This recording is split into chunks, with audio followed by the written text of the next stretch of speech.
During the Warring States period in ancient China, there was a merchant in the state of Chu who sold jewelry. He often traveled between the states of Chu and Zheng to do business. One day, he prepared some jewelry and planned to take them to Zheng to sell. In order to attract customers and sell them at a good price, he came up with a good idea. He selected some high-quality wood and had craftsmen make them into exquisite and novel wooden boxes. He also invited skilled carvers to carve various beautiful patterns on the outside of the boxes. At the same time, he used different precious spices to make the finished boxes fragrant and alluring. After the boxes were completed, they looked shiny and glittering, and smelled fragrant and enchanting. They were truly rare works of art. He thought that if he put the jewelry into these boxes, he would definitely attract the people of Zheng, and they might even rush to buy his jewelry. He could make a big profit. The jewelry merchant carefully put the jewelry into the specially made boxes and set off with them to Zheng State, full of confidence. After arriving in Zheng State, he displayed his jewelry in a bustling marketplace. As expected, not long after he displayed his jewelry, many people from Zheng State gathered around to admire the boxes filled with his jewelry. Seeing more and more customers gathering, he was secretly delighted, thinking that he would definitely make a lot of money. To his surprise, these people from Zheng State were not interested in his jewelry, but in the wooden boxes that held the jewelry.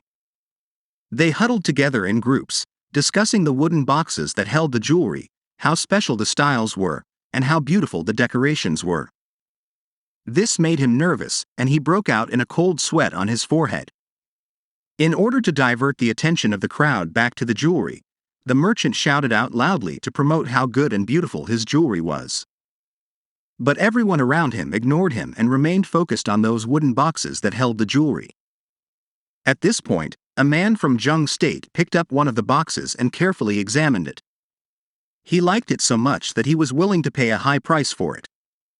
The merchant was thrilled to finally have a customer. After some bargaining, the man paid the merchant and left with the box. But after taking a few steps, he turned back.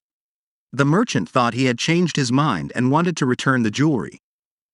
However, the man walked up to the merchant, opened the box carefully, and handed the jewelry back to him, saying, "I was in a hurry earlier and didn't realize there was a piece of jewelry inside the box.